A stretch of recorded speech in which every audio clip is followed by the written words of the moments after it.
आज हमने डिस्कस करना है इलेक्ट्रॉन अफिनिटी। इलेक्ट्रॉन अफिनिटी की क्या होती है उसकी डेफिनेशन पढ़ेंगे। इलेक्ट्रॉन अफिनिटी की डेफिनेशन के बाद हम उसके फैक्टर डिस्कस करेंगे। फैक्टर्स के बाद उसकी पीरियोडिक ट्रेंड को हम डिस्कस करेंगे कि पीरियड्स में कैसे इंक्रीज़ होती है और ग्रुप्स के अंदर कैसे डिक्रीज़ होती है। आज हमने इसको डिटेल के साथ पढ़ना है इलेक्ट्रॉन अफिनिटी को। तो फर्स्ट ऑफ़ ऑल मैं इसकी डेफिनेशन बताऊंगा। इलेक्ट्रॉन अफिनिटी क्या होती है? The amount of energy released और absorbed when electron is added into the valence shell of an isolated gaseous atom to form an end. जब किसी भी एटम के वैलेंस शेल में जब हम एक इलेक्ट्रॉन ऐड करते हैं तो अमाउंट जो एनर्जी रिलीज्ड और अब्जॉर्ब होती है उसे हम कहते हैं इलेक्ट्रॉन अफिनिटी। इलेक्ट्रॉन अफिनिटी असल में होती क्या है? ये न्यूक्लियर अट्रैक्शन होती है। असल में इलेक्ट्रॉन अफिनिटी न्यूक्लियर अट्रैक्शन होती है। न्यूक्लियर अट्रैक्शन कैसे होती है? जैसे हम क्लोरीन का एक एटम लेते हैं। क्लोरीन के वैलेंस शेल में 7 इलेक्ट्रॉन होते हैं।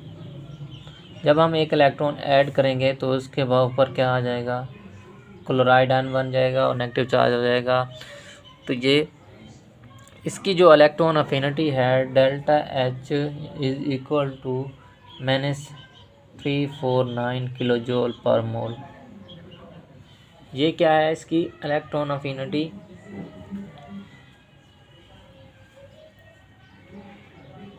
ये बेसिकली क्या होती है? न्यूक्लियर अट्रैक्शन के आने वाले इलेक्ट्रॉन को न्यूक्लियस कैसे अट्रैक्ट करता है।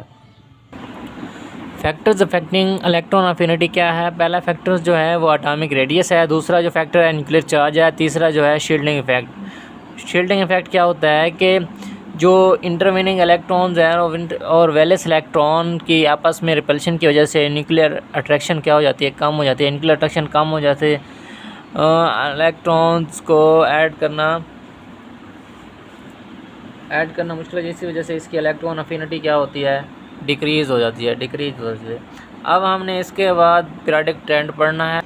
जब हम ग्रुप की बात करते हैं, ग्रुप्स में इलेक्ट्रॉन अफिनिटी जो होती है यूजुअली क्या होती है? डिक्रीज़ होती है।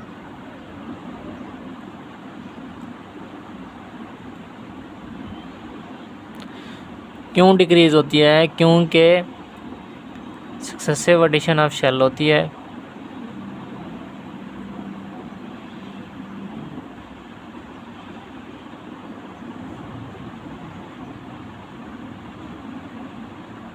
सक्सेसिव एडिशन ऑफ शेल के बाद क्या होता है? न्यूक्लियर चार्ज डिक्रीज़ होता है।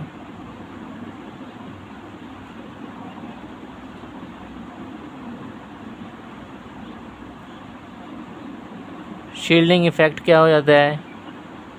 इंक्रीज़ हो जाता है।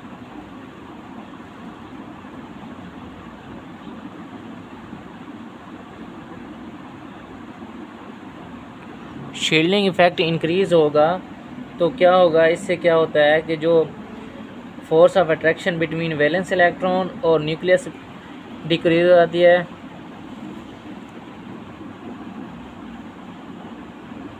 एटॉमिक रेडियस इंक्रीज हो जाता है।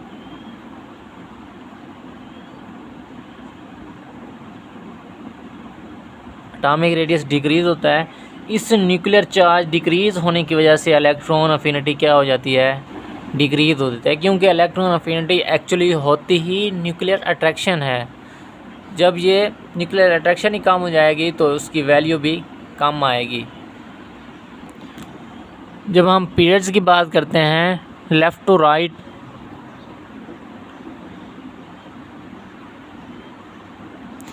तो क्या होता है? इलेक्ट्रॉन अफिनिटी क्या होती है? इंक्रीज़ होती है।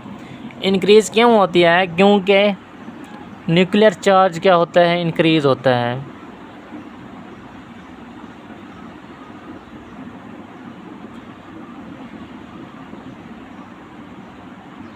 न्यूक्लियर चार्ज इंक्रीज़ होता है। एटॉमिक साइज़ क्या होता है? डिक्रीज़ हो जाता है। एटॉमिक साइज़ डिक्रीज़ होने की वजह से क्या होगा? जो इलेक्ट्रॉन अफिनिटी की वैल्यू है वो क्या हो जाती है? इलेक्ट्रॉन अफिनिटी क्या होती है? हाई हो जाती है। पीरियड्स के अंदर क्या होती है, इलेक्ट्रॉन अफिनिटी क्या होती है, इंक्रीज़ होती है। एक शॉर्ट क्वेश्चन आता है कि डाई नेगेटिव आयन इज़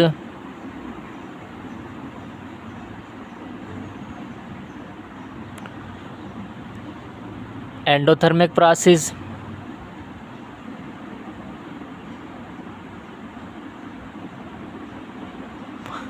और यूनी नेगेटिव आयन इज़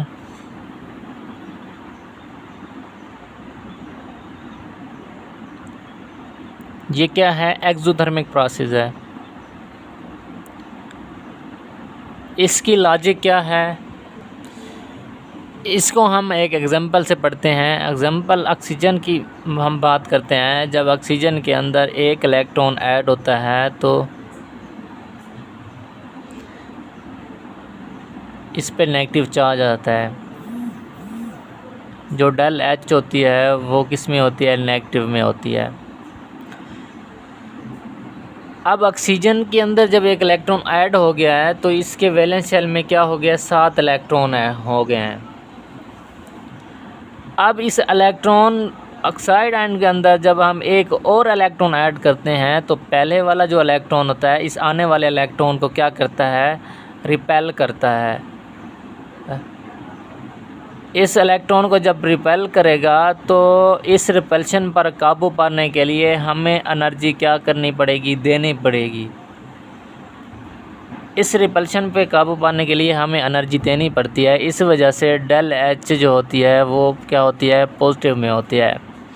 अब यूनी नेगेटिव आयन क्या है, एक्सोथर्मिक प्रोसेस है, और डाई नेगेटिव आयन क्या है, एंडोथर्मिक प्रोसेस। अब हम एबनॉर्मल बिहेवियर की बात करते हैं। जो सेकंड ए है, फिफ्थ ए है और एट्थ जो ग्रुप हैं ये क्या करते हैं, एबनॉर्मल बिहेवियर शो करते हैं। इनकी एबनॉर्मलिटी को हम इसकी इलेक्ट्रॉनिक कॉन्फ़िगरेशन से ही समझ सकते हैं। ये जो एलिमेंट्स है क्या करते हैं, ये जो ग्रुप के एलिमेंट्स हैं अलग सेकंड ए, फिफ्थ ए और एट्थ वाले ग्रुप जो हैं ये क्या करते हैं, एबनॉर्मल बिहेवियर शो करते हैं।